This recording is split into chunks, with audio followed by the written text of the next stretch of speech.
Last class में चर्चा करी हमने लॉ ऑफ डिमांड का। लॉ ऑफ डिमांड ये बताता है कि अगर किसी चीज का प्राइस बढ़ जाता है तो उसकी डिमांड कम हो जाती है। Means price and demand has a negative relation. Vice versa, किसी का अगर प्राइस बढ़ जाता कम हो जाता है तो उसकी डिमांड बढ़ जाएगी। अगर कारों की प्राइस सस्ते हो जाएंगे तो शायद लोग ज्यादा कार लेना शुरू कर देंगे। किसी भी आगे चर्चा करते हैं और आगे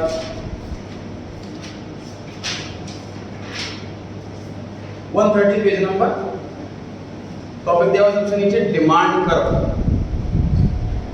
टॉपिक दिया हुआ demand curve. It is a graphical presentation, मतलब हम ग्राफ पर बनाते हैं, of demand schedule which shows quantity demanded at various prices of commodity। अलग अलग प्राइस पर कितनी कितनी क्वांटिटी डिमांड की जा रही है।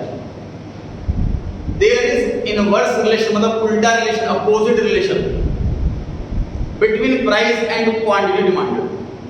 प्राइस लेफ्ट जाएगा तो क्वांटिटी डिमांडेड राइट जाएगा, अपोजिट रिलेशन। डिमांड का पता रखा है जैसे इसका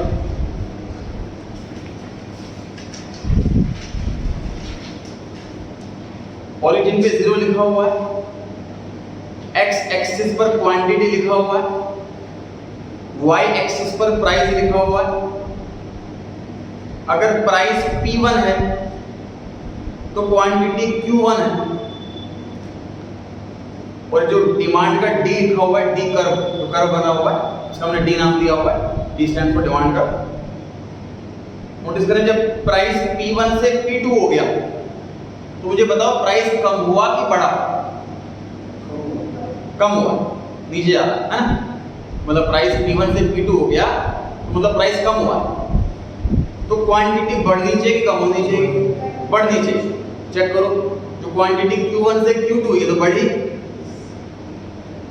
लेकिन उसी कर्व पर टच कर रही है अभी। तो जहां ये टच करे उन पॉइंट्स को ज्वाइन कर देना, उसको डिमांड कर्व कहते हैं। तो जैसे ही मान लीजिए पेट्रोल 100 रुपये और क्वांटिटी सपोज इसकी 500, पेट्रोल जैसे 90 हुआ तो क्वांटिटी इसकी 700 हो गई। तुम्हें क्या करना है बताओ? पेट्रोल किधर रखूंगा? प्राइस, पेट्रोल का प्राइस किधर रखूंगा? सर प्राइस तो वाई एक्सिस पर, उधर किधर नहीं, हमारे पास टेक्निकल नाम है एक्स एक्सिस पर, वाई एक्सिस। पेट्रोल का यहाँ प्राइस होगा, पेट्रोल की डिमांड होगी या क्वांटिटी होगी। तो पेट्रोल 50, 100, 150, 250, 500, 750, 1000, 100 प्राइस पर 500 इधर, फिर 90 प्राइस पे 700 इधर। ये जो कर्व जाएगा वो टच करता हुआ straight line, this is demand curve. Clear है बात? या मेरे सर स्ट्रेट लाइन ही हो, स्ट्रेट लाइन होगी, ठीक है।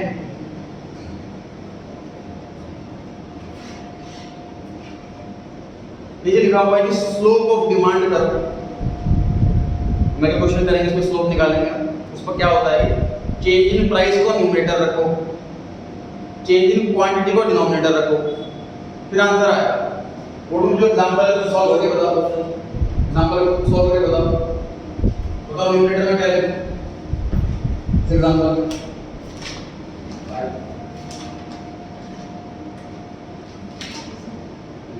बताओ भाई। 10 रुपीस है ना, ऊपर फॉर्मूले में क्या चेंज इन प्राइस है ना, तो 100 रुपए से 90 रुपए हो गया, 10 रुपये माइनस का 200, और डिनोमिनेटर में 200 प्लस का 200 है। मैं क्वेश्चंस करेंगे, इसे अब ज्यादा चर्चा करेंगे। अभी थ्योरेटिकल बता रहा हूं तो आपको रफ आइडिया दे करके बता रहा हूं, ठीक है। जैसे माइनस का तो क्योंकि चेंज डिग्री जरूर माइनस का होगा, इंक्रीज होगा प्लस का होगा, ना चेंज भी पॉजिटिव है कि नेगेटिव। स्लोप का मतलब है, देखो बता दो स्लोप का मतलब है क्या। अब ये 1/20 आ गया।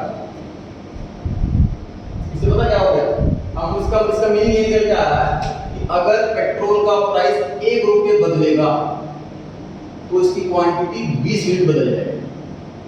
इससे हमें एक ये डिडक्शन मिल जाती है आगे की कमर्शियल पॉलिसीज बनाती है। आपने नोटिस करा होगा पेट्रोल 5 पैसे महंगा होगा या 20 पैसे महंगा होगा, कोई तो सोचता नहीं कि उसमें 5 पैसे क्या फर्क पड़ जाएगा। गवर्नमेंट को ये कैलकुलेशन होती है स्लोप वाली वजह से, हमने स्लोप निकाल दिया कि 1 रुपया का चेंज 10 रुपए का चेंज आया तो क्वांटिटी 200 बदली ना, एक के हिसाब से 20 ली। तो अगर मैं 1 रुपये का चेंज लाऊं प्राइस में तो 20% क्वांटिटी बदल जाती है। ये हमने फॉर्मूला बना लिया। अब हमें अगर क्वांटिटी 3 मान लीजिए क्वांटिटी सिर्फ 5 चेंज कर दी तो मैं प्राइस सिर्फ 25 पैसे चेंज करूंगा। समझ आ रही है बात? स्लोप ये बताता है, हमें इंडिकेटर होगा आगे के लिए एक में चेंज से कितना चेंज आ गया, ठीक है।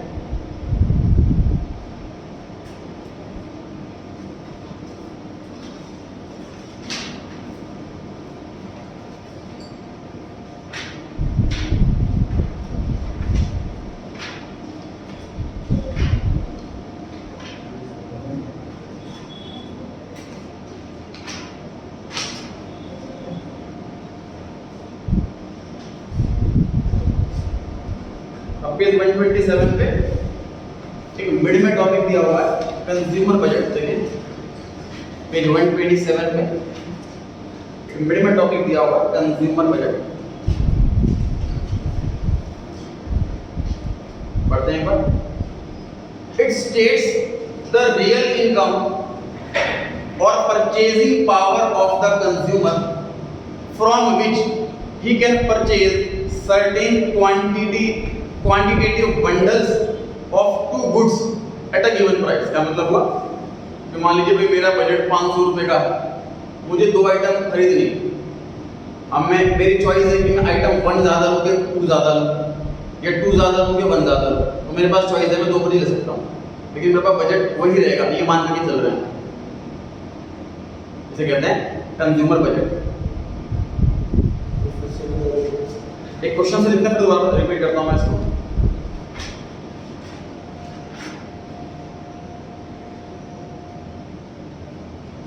One 142 page number 142 page number second question numerical वाला है, राइट है, read guys. 142 page number numerical वाले पार्ट का second question.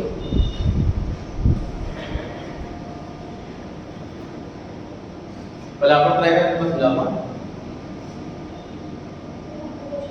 Second question, a consumer spends his income, ये वाला।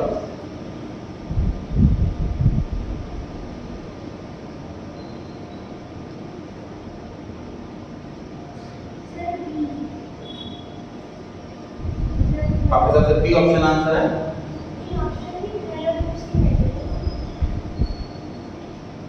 आंसर बताओ ना कौन सा, एबीसीडी में से चूज करना है। आपका तो सी आंसर है, आगे से ट्राई करें।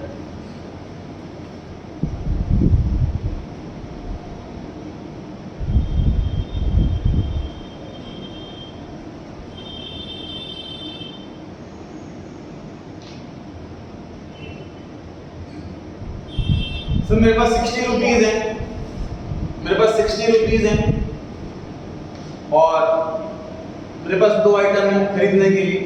एक आइटम 4 रुपए की है, दूसरी आइटम 6 रुपए की। तो मैं कौन सी कितनी क्वांटिटी ले सकता हूँ? तो पॉइंट नंबर 1 में लिखा हुआ है 10 और 1, मतलब मैं x वाली 10 यूनिट्स और y वाली 1 यूनिट क्या परचेज कर सकता हूँ? चेक करो, x वाली कितने रुपए की बैठेगी? 40 रुपीज की। y वाली 6 रुपए की, टोटल 46 मेरे बजट में है। तो 1 वाला पॉइंट सही है, वैलिड है, बजट में है। पॉइंट नंबर 2, पहले वाले की 12 मतलब 4 × 12 ये 48 रुपीज के समान हो गया। सेकंड वाला 2 यूनिट्स 6 रुपीज के रेट से मतलब 12 रुपीज हो गया। तो 48 और 12 60 रुपीज, ये भी मेरे बजट में है। पॉइंट नंबर 2 भी वैलिड हो गया। पॉइंट नंबर 3, 15 यूनिट्स 4 रुपीस के रेट से कि 60 रुपीस हो गया पूरा, फिर तो पैसे बचे ही सेकंड वाले लेने के लिए। इसमें लिखा है 5 मिनट, थर्ड वाला पॉसिबल नहीं, तो फर्स्ट और सेकंड पॉसिबल। तो पॉइंट नंबर ए आंसर। समझ आया कि इसमें बजट किसे कहते हैं? जो समझ में आया, हमारे बजट के हिसाब से हम चूज कर सकते हैं और वही आइटम ले सकते हैं, उससे ज्यादा नहीं ले सकते, कम अलाउड है। Question number 18,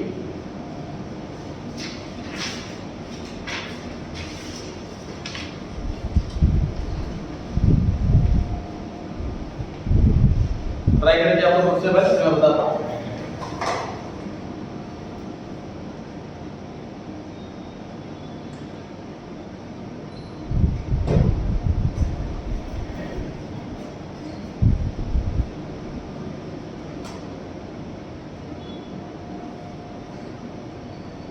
fill in the blanks वाला है। 1 2 3 तीनों में खाली जगह दे रखी है, ऑप्शन में से नंबर डालना है उसके अंदर।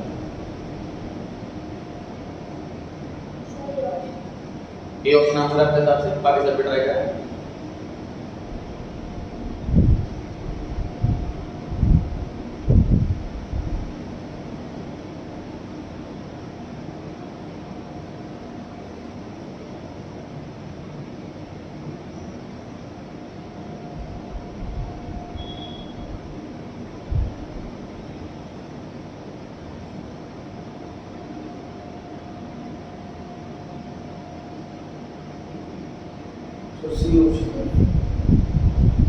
सी ऑप्शन करेक्ट है जी।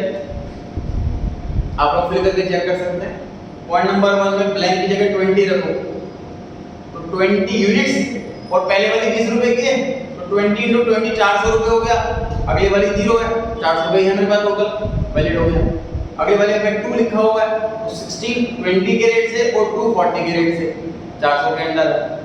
थर्ड वाले में 10 रख दो, 10 20 के रेट से, 5 40 के रेट से, 400 के बजट में।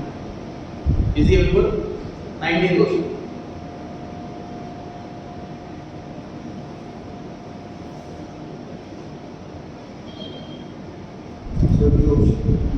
सेकंड वाला आपके हिसाब से बी ऑप्शन, बाकी सब बेटर रहेगा। लास्ट वाला आपके हिसाब से, लास्ट वाला करेक्ट है सर कि हाउ मच। देखो हाउ मच का मतलब यहाँ पे डिस्कशन क्वांटिटी पे हो रहा है ना। क्वेश्चन स्टार्ट है हाउ मच से, तो मतलब डिस्कशन यहाँ पर क्वांटिटी से हो रहा है। तो क्वांटिटी में कितने ले सकता हूँ, प्राइस कितना है और मेरे जेब में पैसे कितने हैं, इन दोनों पे मैटर करता है।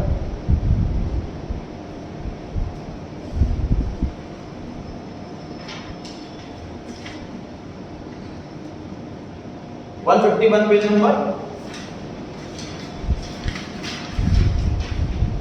पहला क्वेश्चन।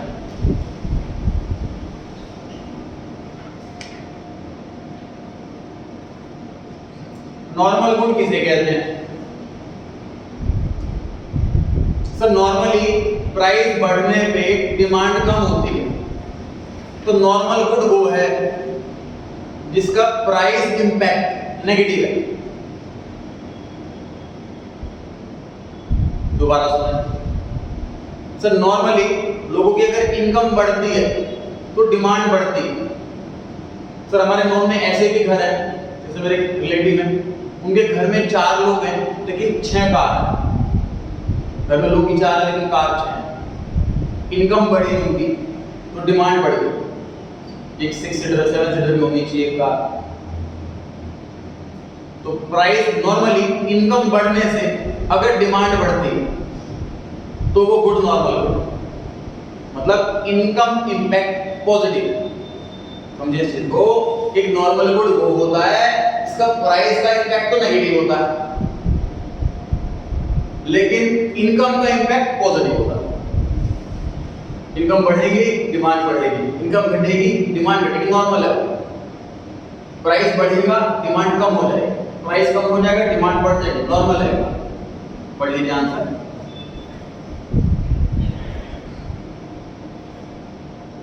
ये बात लिखी हुई है इसमें। क्वेश्चन नंबर कौन मतलब होनी चाहिए, बिल्कुल सही both. Question number 2, inferior good, हल्की क्वालिटी वाले गुड्स कौन से होते हैं सर? इसका इनकम इंपैक्ट उल्टा होता है।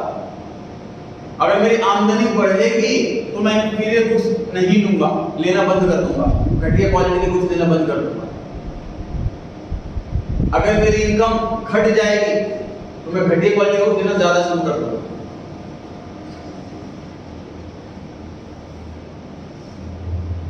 समझ पा रहे हैं?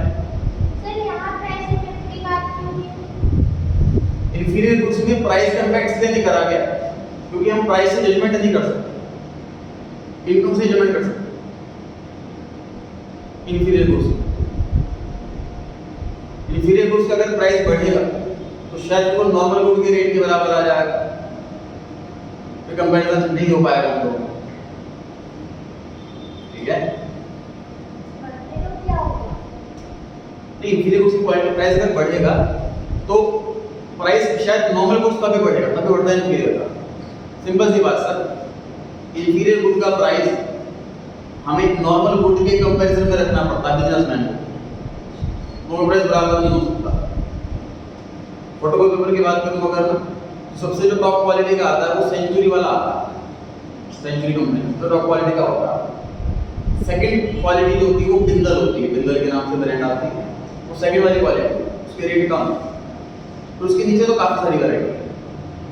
तो जो इंफीरियर वाली क्वालिटी है, अगर स्कूल खुलने के बाद रेट बहुत ज्यादा बढ़ जाएंगे, 20-30% बढ़े एक महीने के अंदर, तो जो इंफीरियर वाली क्वालिटी है उसके रेट में ज्यादा फर्क नहीं आया क्योंकि इंफीरियर वाले को पता है मैंने बढ़ा दिया ना रेट, मेरा सामान लेगा कौन?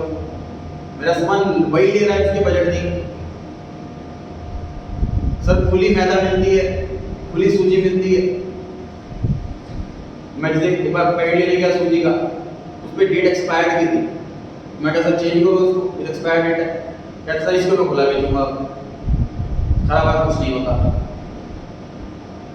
तो वो इंफीरियर क्वालिटी हो गई जो खुला हुआ मिल रहा है। तो इंफीरियर क्वालिटी के रेट इन जनरल वो सेल इसीलिए हो रही है, सस्ता है, सेल उसकी इसी पर्पस से हो रही है। उसे पता है अगर मैंने प्राइस बढ़ाया तो मतलब ही नहीं कि हमारी सेल होगा।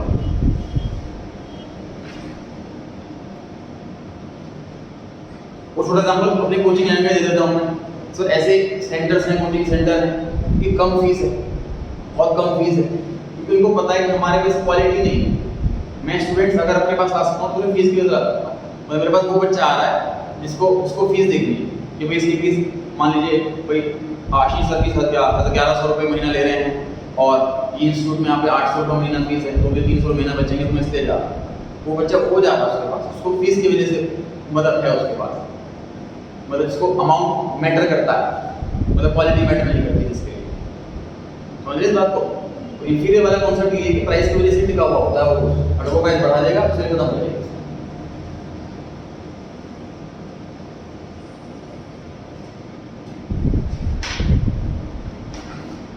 153 page question number 5, 153 page question number 5। Distinguish between normal goods and inferior goods. ये क्वेश्चन दोबारा अलग लैंग्वेज में कर रहे हैं सर, देखते हैं क्वेश्चन में क्या लिखा हुआ है आंसर में। Normal goods, these are the goods demand for which increase as the income of buyer rise. Income बढ़ेगी तो गुड्स की डिमांड बढ़ेगी। छोटा एग्जांपल सर, एक चीनी घर में हम सब इस्तेमाल करते हैं, जनरली 40 से 45 रुपए के आसपास केजी का रेट होता है उसका। कहते हैं कि चीनी नहीं यूज करनी चाहिए, जो चीनी बनने का प्रोसेस होता है वो काफी गलत प्रोसेस होता है, ये माइनर हमारे अंदर कैंसर पैदा करता है, लेकिन हम सब घर में यूज हो रही होती है। इसका एक सब्स्टिट्यूट होता है, इसका नाम होता है देसी खांड। वो बनने से, वो भी गन्ने से बनती है और शुगर भी गन्ने से बनती है, लेकिन जो देसी खांड है वो डबल रेट की आती है, 75 रुपीज पर केजी की आती है। तो जब पहले एज स्टूडेंट जब मुझे नॉलेज थी इन सब चीज़ों की, तो तब भी लेकिन हम चीनी ही यूज़ कर रहे थे, तो तब इनकम नहीं थी। सीए बना, इनकम इंक्रीज हुई, तो मैं इंफीरियर गुड्स से नॉर्मल गुड्स पे कन्वर्ट हुआ। देसी खांड अब हम यूज़ कर रहे हैं, कभी हमारे घर में चीनी नहीं आती थी सालों से। अगर इनकम घट जाएगी तो शायद वापस से चीनी पर आ जाएंगे, डबल रेट की होती है, क्वालिटी ज़्यादा होती है। तो ये हर चीज़ में एप्लीकेबल है, इंफीरियर और नॉर्मल वाला। इनकम का इम्पैक्ट, मेरी इम्पैक्ट आगे, there is a positive relation between income and demand, or in case of normal goods, income effect is positive. ये समझ पा रहे हैं कि नेगेटिव इंपैक्ट और पॉजिटिव इंपैक्ट का मतलब क्या है? पॉजिटिव इंपैक्ट का मतलब चेंज होगा तो डिमांड भी बढ़, वैसे ही उसी लाइन में चेंज होगी, बढ़ने में बढ़ेगी, घटने में घटेगी। Inferior good, they are the goods the demand for which decreases as the income of the buyer rises. हल्की मतलब इनकम बढ़ेगी तो हल्की क्वालिटी के सामान की वैल्यू खत्म हो जाएगी। तो चीनी में भी खुली चीनी आती है 30 रुपए किलो, ब्रांड आती है 50 रुपए, उसमें भी इंफीरियर नॉर्मल हो गया। Thus there is a negative relationship between income and demand, और income effect is negative। वही चीज एक्सप्लेन करते हैं दूसरे लैंग्वेज के अंदर, सेम पॉइंट है। उसके ऊपर क्वेश्चन नंबर 4 रीड करें, जस्ट उसी के ऊपर question number 4। Explain how the demand for a good is affected by the price of its substitute goods। Substitute किसे कहते हैं सर? जो एक की जगह दूसरे को यूज कर सके, one in place of another. Tea coffee, example और दीजिए आपको सब्स्टिट्यूट में।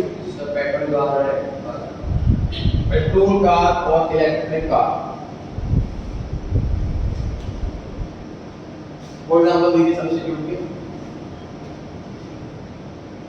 तो हमें कुछ नहीं आ जाए, कोई 5 सब्स्टिट्यूट एग्जांपल बताओ। सर एसी और कूलर। एसी और कूलर फिर भी इतना सब्स्टिट्यूट नहीं हो पाएंगे।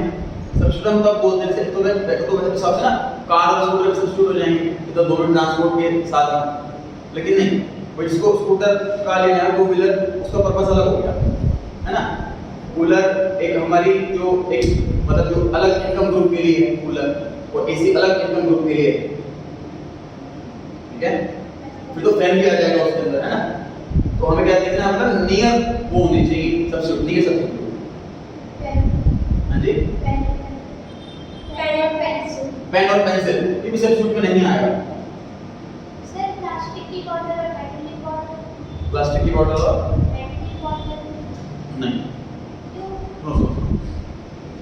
सब्स्टिट्यूट ऑफ मेजर मीनिंग हमारा मतलब आप खुद लॉजिक लगा कर चले हुए ना ऐसी चीज कि सर अगर ये चीज महंगी होगी ना, पक्का तो इसलिए ये वाली यूज करूंगा। आप ऐसे लॉजिक लगाइए फटाफट से, तो आप अपने आप शायद अपने आप आंसर आने शुरू हो जाएंगे। मतलब जैसे मान लीजिए मेरे पास मेरे को स्कूटर है मेरे पास, मुझे कार लेनी, लेकिन कार महंगी हो रही, तो मैं एक और स्कूटर ले लूंगा, ऐसा नहीं होगा। स्कूटर मेरे पास है ही पहले से, ठीक है ना। पेट्रोल इलेक्ट्रिक वाला समझ में आ रहा है कि पेट्रोल वाली मुझे कार लेनी, पेट्रोल वाली कार महंगी हो रही, तो मैं इलेक्ट्रिक वाली कार ले लूंगा। समझ आ रही बात है? मेरे को कॉफी पीना हो, कॉफी बड़ी महंगी हो रही है, तो उसकी जगह चाय पी लूंगा, है ना। कि टेस्ट की चीज बहुत अलग अलग अलग रही, तो फिर किसी चीज की तो लत वाले केस में ना फिर कोई इकोनॉमिक्स का लॉजिक नहीं। जैसे सपोज अल्कोहल होगी, इसको अल्कोहल लेनी है, इसको ड्रिंक करनी है, उसको ड्रिंक करनी ही है, चाहे वो रेट बढ़े या घटे, है ना। लत वाला केस अलग होता है। सर प्राइवेट स्कूल और government school. Private school government school basically substitute है। प्राइवेट स्कूल की फीस बढ़ती है तो बच्चा कहीं ना कहीं गवर्नमेंट स्कूल में शिफ्ट होता है। कोविड के केस में बहुत बच्चे मेरे पास आए कि सर हमने प्राइवेट से गवर्नमेंट में शिफ्ट कराया, तो ये सब्स्टिट्यूट बिल्कुल हो सकता है। पढ़ते हैं आंसर में क्या लिखा हुआ। Related goods are either substitute goods और कॉम्प्लीमेंट्री। ये कॉम्प्लीमेंट्री गुड्स कौन से होते हैं सर? जो दो गुड्स को एक साथ कंज्यूम किया जाता है, जैसे कि चाय और चीनी, जैसे पेट्रोल और कार, जो दो गुड्स को एक साथ कंज्यूम किया जाता है, उन्हें कॉम्प्लीमेंट्री कहते हैं। सब्स्टिट्यूट एक की जगह दूसरे को यूज किया जाता है, सब्स्टिट्यूट होता है। तो दो ही टाइप के गुड्स ऐसे हैं जो रिलेटेड गुड्स हैं। रिलेटेड गुड होने से एक में चेंज आएगा तो दूसरे में भी चेंज आता है। पहला वाला कहते हैं substitute goods. When price of a substitute falls it becomes cheaper than the given good, so the consumer substitutes it for the given good, then demand of the given good will decrease।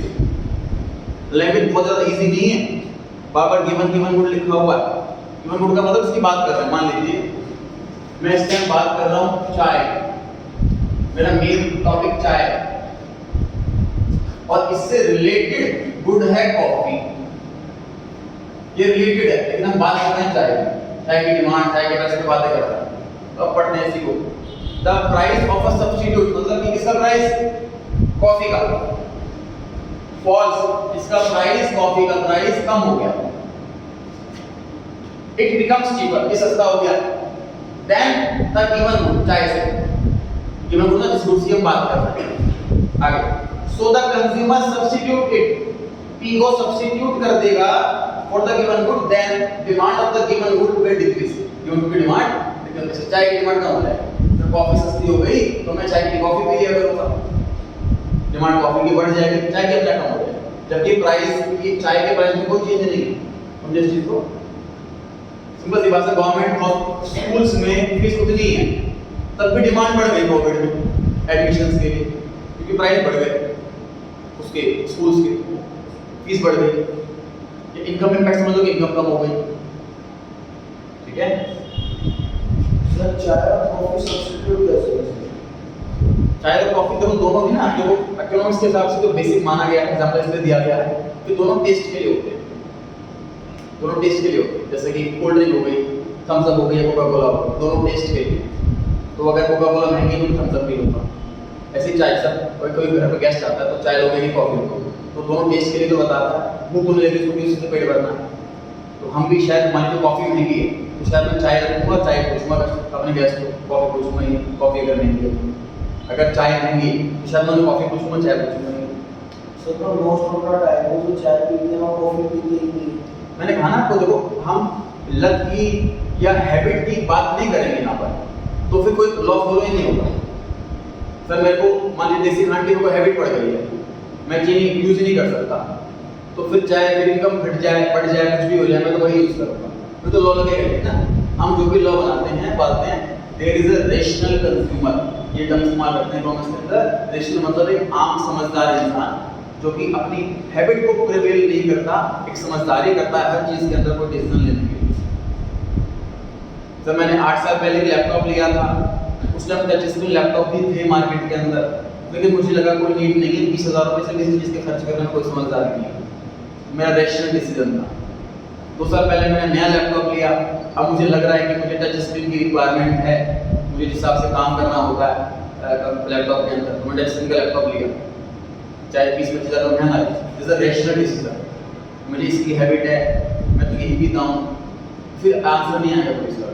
ठीक बात है? जैसे अभी भी कुछ लोग जैसे electric scooty नहीं ले रहे हैं कि भाई पेट्रोल वाली नहीं हमें ठीक लगता है, कौन चार्ज करे, कौन हेडेक रखे, है कि नहीं? तो हम उन कस्टमर्स की बात ही नहीं करेंगे, एक आम इंसान की बात करेंगे। तो मैं कैलकुलेशन लगाऊंगा अपनी, मुझे सस्ता क्या पड़ रहा है, जो कैलकुलेशन लगाते हैं वो हिसाब से सामान ले रहे हैं। एक कैलकुलेटेड रिस्क भी एक टर्म है रिस्क फाइनेंशियल मैनेजमेंट के अंदर। एक होता है कैलकुलेटेड रिस्क, एक होता है अनकैलकुलेटेड रिस्क। जैसे शेयर्स खरीदते हैं हम लोग, अब शेयर्स में ऐसे उसका प्राइस घट जाए, मतलब मैं किसी कंपनी से खरीदा 5,000 रुपये का, उसका 2,000 रुपये का रह जाए, नुकसान हो गया मेरा पैसा, और उसका पैसा डबल भी हो जाए, तो लोग पैसा लगाते हैं, पैसा मर भी जाता है।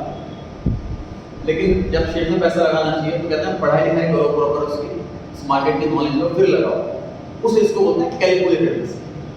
मैंने कैलकुलेशन लगा रखी है कि इस कंपनी का प्राइस बढ़ सकता है। इससे क्या होता है, अब जैसे हमारी 10 कंपनियां हैं, मैं 10 कंपनियों की स्टडी कर ली कि कंपनियां बहुत टॉप की कंपनियां हैं, बहुत ग्रोइंग बिजनेस है। टाटा मोटर है, टाटा मोटर का शेयर सर 200 रुपये से 500 रुपये पहुंच गया 3 महीने के अंदर, 2.5 गुना पैसा। एफडी में 20 साल में नहीं होगा 2.5 गुना, इसमें 3 महीने में 2.5 गुना हो गया, क्योंकि इसने इलेक्ट्रिक कार सबसे पहले लॉन्च करी है। इलेक्ट्रिक कार की जो मैन्युफैक्चरिंग है तो टाटा मोटर शुरू कर रही है, बाकी सब शुरू नहीं कर रहे हैं।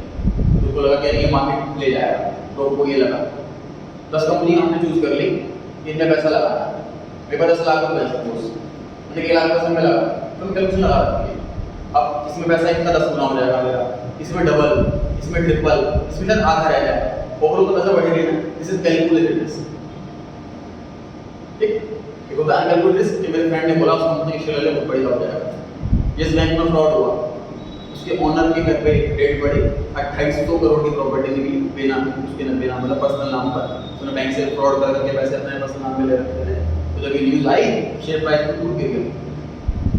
तो कुछ लोगों ने टिप्स दी कि बेटा अभी इसका शेयर प्राइस गिरा हुआ है, ले लो सस्ता, बाद में महंगा होगा, प्रॉफिट होगा, अच्छा खासा ले लो, ये लोगों ने ले लिया, इसमें पढ़ा ही नहीं आता, ये फ्रॉड वाला case, this is uncalculated risk, इसकी टैक्स पर हमने ले जुआ होता है अनकैलकुलेटेड रिस्क, कोई कैलकुलेशन नहीं है उसके अंदर, हार जाएंगे, कोई प्रोबेबिलिटी है बराबर है, लॉटरी की प्रोबेबिलिटी बराबर है, ठीक है।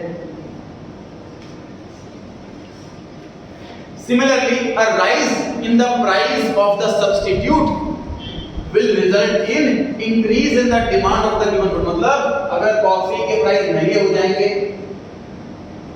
और प्राइस टी में कोई चेंज नहीं, चाय पत्ती तो नहीं मिल रही है, कॉफी महंगी हो गई, तो ऑटोमेटिकली जो लोग कॉफी पी रहे थे शायद वो भी धीरे धीरे चाय में कन्वर्ट होना शुरू हो जाएंगे, ठीक है।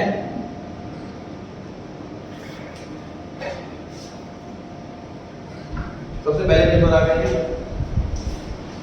पहले पेज पर आ गए,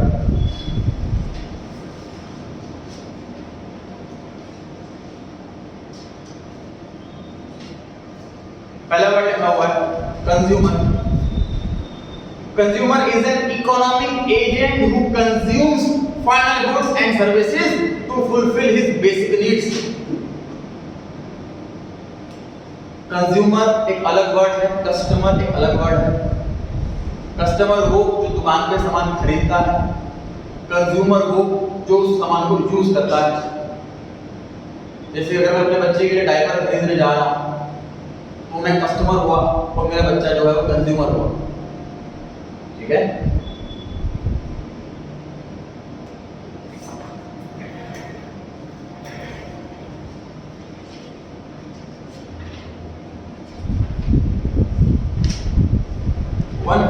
पे क्वेश्चन नंबर 6 फिर बैलेंस कर रहे हैं साथ साथ छोटे क्वेश्चन। 142 पेज नंबर पे फिल इन द ब्लैंक्स में 6 point, fill in the blanks में 6 पॉइंट 142 पेज पर।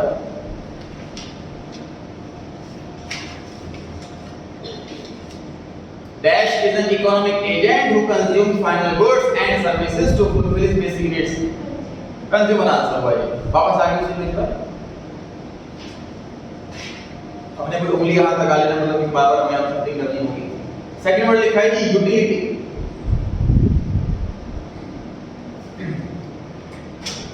देखिए यूटिलिटी क्या है सर, जैसे कोई हमारी फेवरेट चीज होती है, उसे लेने के बाद हमें सेटिस्फेक्शन मिलता है, उस सेटिस्फेक्शन को इकोनॉमिक्स में यूटिलिटी कहते हैं। अब वो कितना मिलता है, ज्यादा मिलता है, कम मिलता है, ये एग्जैक्ट कैलकुलेट करना तो सर पॉसिबल नहीं, लेकिन इकोनॉमिक्स में फिर भी कोशिश की गई है कुछ हद तक इसे कैलकुलेट करने की, साइकोलॉजी इस पे डिस्कस करने की। Utility is the satisfaction bye consuming a product. जैसे सर आइसक्रीम खाना अच्छा लगता है तो मैंने आइसक्रीम खाया तो सेटिस्फेक्शन मिला मेरे को, यूटिलिटी उसकी आइसक्रीम की। मैं कह सकता हूँ कि मुझे सर मेरी आइसक्रीम ज़्यादा फेवरेट है चॉकलेट से, तो मेरी यूटिलिटी आइसक्रीम की ज़्यादा है चॉकलेट से। इकोनॉमिक्स में ऐसा बोलते हैं, पढ़ता है यूटिलिटी मतलब सेटिस्फेक्शन। हाँ, कैपेसिटी नहीं, उसको ना कैलकुलेट मेजर भी करेंगे, कैपेसिटी नहीं हुआ, डिस्कस करते हैं। Want satisfying capacity of goods and services is called utility. अगर आप कैपेसिटी बोल रहे हो तो कैपेसिटी ना मेरी नहीं है, उस आइसक्रीम की है, ठीक है। आइसक्रीम की कितनी कैपेसिटी है कि मेरी वो कितनी सेटिस्फेक्शन देगी मेरे को, उसे यूटिलिटी कहते हैं। सो एक भी न्यूमेरिकल क्वेश्चन है इस चैप्टर चर्चा करेंगे डिटेल में। और इसका अगला पॉइंट है टोटल यूटिलिटी। ध्यान से देखिए, मैंने यूटिलिटी को समझ लिया, सेटिस्फेक्शन कितनी मिल रही है। मैंने एक आइसक्रीम खाई, सेटिस्फेक्शन मिली मेरे को, उसके बाद दूसरी आइसक्रीम खाई, सेटिस्फेक्शन और मिले, तीसरी खाऊंगा और मिले, ऐसे। लेकिन एक ऐसा लेवल आएगा कि जब मैं 5 की आइसक्रीम खाऊंगा तो मुझे कुछ भी सेटिस्फेक्शन नहीं मिलेगी, अब एक्सेस हो गया, तो सेटिस्फेक्शन जीरो हो गई 5 वाले आइसक्रीम पर, ठीक है। एक लेवल ऐसा आएगा, ये हर आइटम में मल्टीपल कार का शॉप है, एक कार को सेटिस्फेक्शन मिलेगी, मजा आ गया, कार लेनी नहीं, दूसरी तीसरी चौथी, लेकिन एक लेवल आएगा कि अब बस और नहीं, मतलब से बोर हो जाऊंगा मैं, ठीक बात है। तो सभी की सेटिस्फेक्शन का टोटल कर दो, तो ये सेट अगला पॉइंट हो गया टोटल यूटिलिटी। तो पता क्या है, कॉन्सेप्ट जब स्टार्ट होता है ना तो आप एफर्ट लगाओ समझने में। पहली लाइन में कॉन्सेप्ट ए टू जेड समझ में नहीं आता कभी। डाउट्स बताने में मुझे दिक्कत नहीं, लेकिन मुझे ऐसा लग रहा है कि डाउट बताने में मेरा टाइम जा रहा है, और मुझे ऐसा लग रहा है कि जो डाउट मैं बता रहा हूँ वो मुझे बताना ही था, लेकिन 4 लाइन के बाद बताना था, तो ये मेरा फ्लो खराब हो रहा है। मैं कहना चाह रहा हूँ आपको कि जब मैं कोई लाइन बताई मैंने किसी टॉपिक की, तो एक लाइन के अंदर टॉपिक 100% समझ में आएगा ही नहीं, क्योंकि टॉपिक तो स्टार्ट ही हुआ है। यूटिलिटी मैंने वर्ड बताया है, इसका टोटल यूटिलिटी बताऊंगा, मार्जिनल यूटिलिटी बताऊंगा, न्यूमेरिकल क्वेश्चन कराऊंगा, मतलब तब जाके क्लियर होगा ना। एक लाइन के ही बात आपको 100% समझ में नहीं आएगी चीज, लेकिन तब तभी से डाउट शुरू कर दोगे, जैसे इसमें समझ में नहीं आया, इसका मतलब क्या, उसका मतलब क्या, क्लास हो नहीं पाएगी कैसे।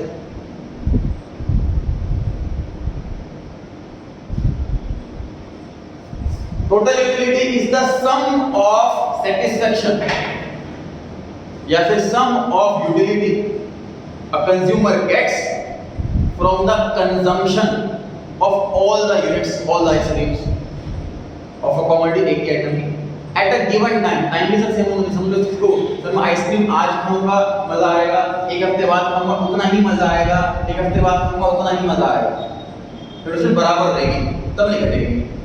लेकिन मैं अभी खाऊं आइसक्रीम, उसके खत्म होते ही फिर तुरंत दूसरी, उसके खत्म होते ही फिर तुरंत तीसरी, तो सेटिस्फेक्शन कम होती रहेगी।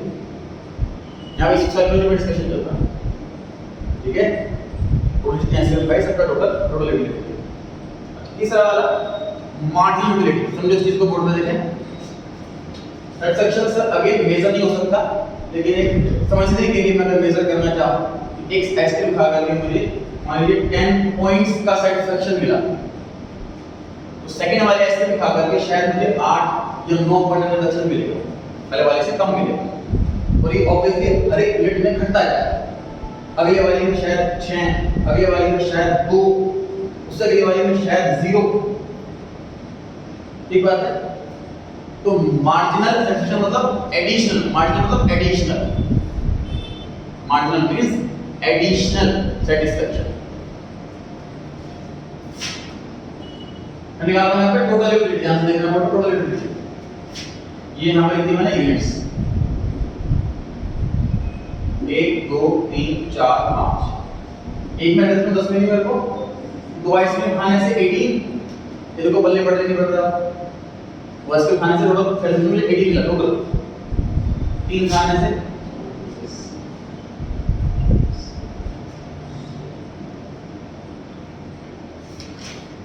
ठीक है। तो व्हाट इज एडिशनल, जो मुझे एक्स्ट्रा मिल रहा है, एक यूनिट एक्स्ट्रा लेने से, मतलब एक यूनिट और लो तो मेरा कितना बढ़ जाएगा। दिस इज मार्जिनल यूटिलिटी, मतलब additional utility.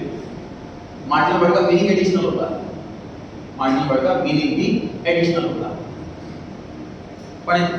It is a net increase in total utility bye consuming an additional unit of a commodity. Extra unit consume करके टोटल यूटिलिटी कितनी बढ़ जाएगी मेरी, ये है मार्जिनल यूटिलिटी।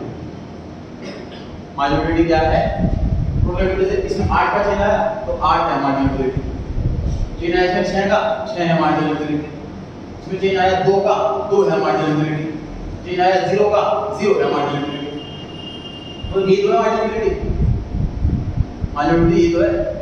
और से चीज हो सकती है मार्जिनल यूटिलिटी हमेशा डिक्रीजिंग होता है, कभी कांस्टेंट नहीं कभी इंक्रीजिंग नहीं, कभी कांस्टेंट नहीं कभी इंक्रीजिंग नहीं। एक बात जीरो के बाद क्या होगा? हां जी, 0 पे नेगेटिव। जो आपने बताया कि इससे 1 खाया तो 10 होगी, दूसरा खाया तो 8 होगी। अगर हम आइसक्रीम की जगह किसी और चीज का ले लेते जैसे तो सीक्स में ना eight of a commodity rule चलिए नहीं बैठा ना फिर। नहीं सर, अगर जैसे बिस्किट का ले लेते हैं, इसको हटा ही देते हैं, ठीक हर बार बिस्किट खा, जैसे मेरा कोई फेवरेट बिस्किट है, मैंने एक बार खाया मेरे को 10 की मिली, ऐसा भी तो हो सकता है कि मैं दूसरी बार खाऊं तो मेरे को 12 की मिली।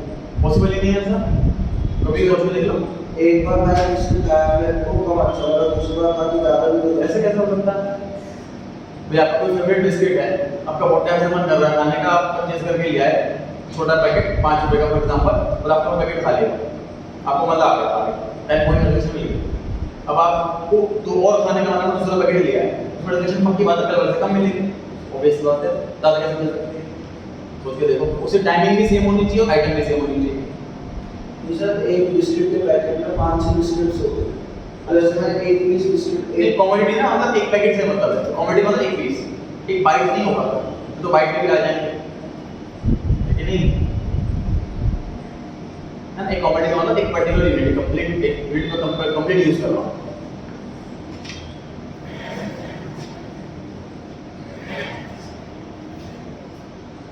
नेक्स्ट टर्म लिखा हुआ है लॉ ऑफ डिमिनिशिंग डिमिनिशिंग मतलब डिक्रीजिंग।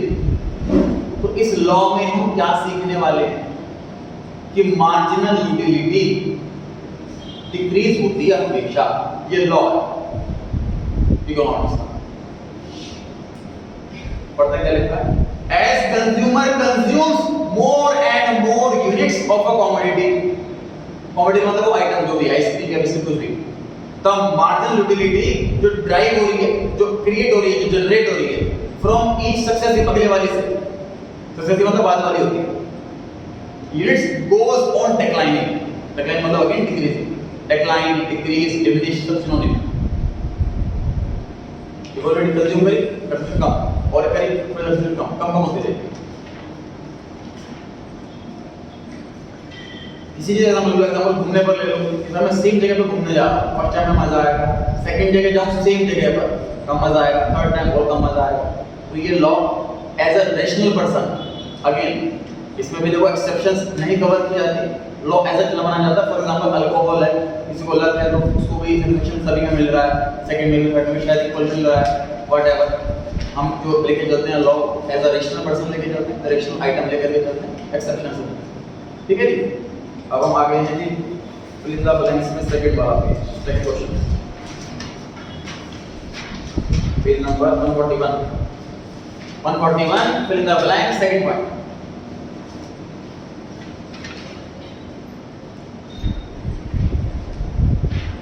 बताएं जी क्या आंसर है? यूटिलिटी के margin utility utility. Fourth question sir, third पहले पांचों करते हैं, पहले वाले का है 6 कर चुके हैं, पहले वाले का है the total utility is maximum comma marginal utility is dash। जहां marginal utility 0 हो गई वहां टोटल मैक्सिमम हो गई, क्योंकि अभी नेगेटिव होना शुरू हो जाएगा तो भी घटना शुरू हो जाएगा। और यहाँ पर -3 हुआ तो 23 हो जाएगा, 23 हो जाएगा। तो PU मैक्सिमम कब होता है? जब MU 0 होगा। आई रिपीट, मेरे क्वेश्चन 20 के काफी हैं, उसके अंदर करेंगे हम। PU मैक्सिमम कब होता है? जब MU 0 होता है। ये क्लियर हो पा रही है? अगर टी दिवस के बाद में MU तो घटता रहेगा, अभी 0 हो गया, मैक्सिमम रिजर्वेशन। मतलब आप कोई कंज्यूम कर रहे हो आइसक्रीम खा रहे हो, लेवल के बाद आप बोल रहे हो सर और नहीं खाना, मतलब और खाओगे तो बेकार लगेगी, अच्छी लगने की बजाय। मतलब फर्स्ट वाले आइसक्रीम में मजा आ रहा था, 6th वाले आइसक्रीम में बेकार लगेगी, 5th वाले आइसक्रीम में मजा कुछ नहीं हो, बेकार नहीं। ठीक है, सेकंड क्वेश्चन हो गया। थर्ड वाले में देखो जी, as consumer consume more and more commodity to marginal utility goes on decreases बिल्कुल सही है। फोर्थ वाला point, dash is the additional utility, additional वाले को क्या बोलते हैं? Marginal utility. फिफ्थ वाला, when total utility diminishes marginal utility is, ध्यान से देखो जी, बताइए TU इंक्रीज हो रहा है कि डिक्रीज हो रहा है? इंक्रीज हो रहा है, बढ़ रहा है TU, है ना, बढ़ रहा है ना। अब 6 वाले में मुझे -2 पॉइंट, 7th वाले में -5 पॉइंट। अब TU निकालूंगा, कितना आएगा? 24, है ना। नेक्स्ट कितना आएगा? 19। अब क्वेश्चन क्या कह रहा है कि TU डिक्रीज हो रहा है, तो बताओ MU क्या होगा? नेगेटिव होगा। ठीक है, टीयू तभी डिक्रीज होता है जब एमयू नेगेटिव होता है। क्वेश्चन चेंज कर देता हूं। क्वेश्चन 5 में मैं क्वेश्चन चेंज कर रहा हूं। व्हेन टोटल यूटिलिटी इंक्रीजेस तो बताओ एमयू क्या होगा? पॉजिटिव। नहीं एम तीन बातें हो गई। टीयू इंक्रीजिंग, टीयू डिक्रीजिंग और टीयू मैक्सिमम। तो टी मैक्सिमम कब होता है? जब एमयू 0 हो। टीयू डिक्रीज कब करता है? जब ये नेगेटिव हो। टीयू इंक्रीज कब करता है? जब ये पॉजिटिव हो। ऐसा थ्योरी क्वेश्चन में भी आएगा। अभी 3 मार्क्स क्वेश्चन आज का एग्जाम में डिस्ट्रीब्यूशन बताओ, एमयू और टीयू में रिलेशन बताओ। क्वेश्चन पढ़वाने के वाला देखो ये डिस्कस करा हमने। यहां से देखो फटाफट से, जब mu 0 तो q मैक्सिमम, mu डिक्रीज हो रहा है तो q डिक्रीज हो रहा है तो mu नेगेटिव है, mu नेगेटिव है। tu इंक्रीज हो रहा है तो ये पॉजिटिव है।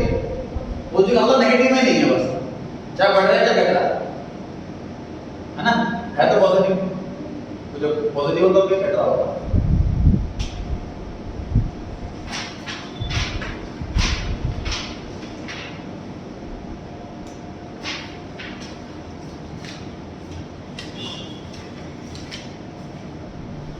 पेज 154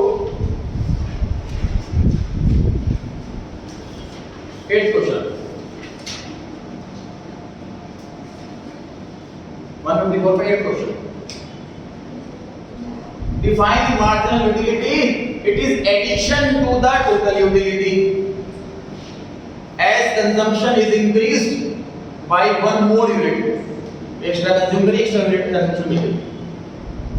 क्वेश्चन में दूसरी चीज पूछी हुई है, बताइए law of diminishing marginal utility.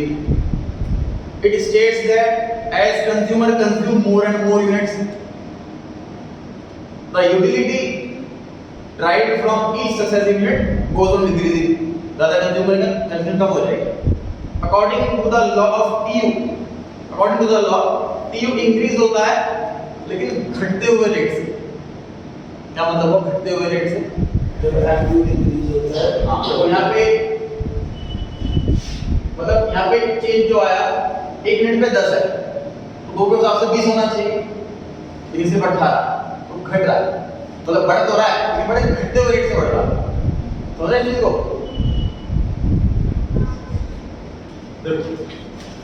भाई आपने 1 घंटे में 2 चैप्टर कर लिए तो हिसाब से 3 घंटे में चैप्टर कितना हो जाने चाहिए?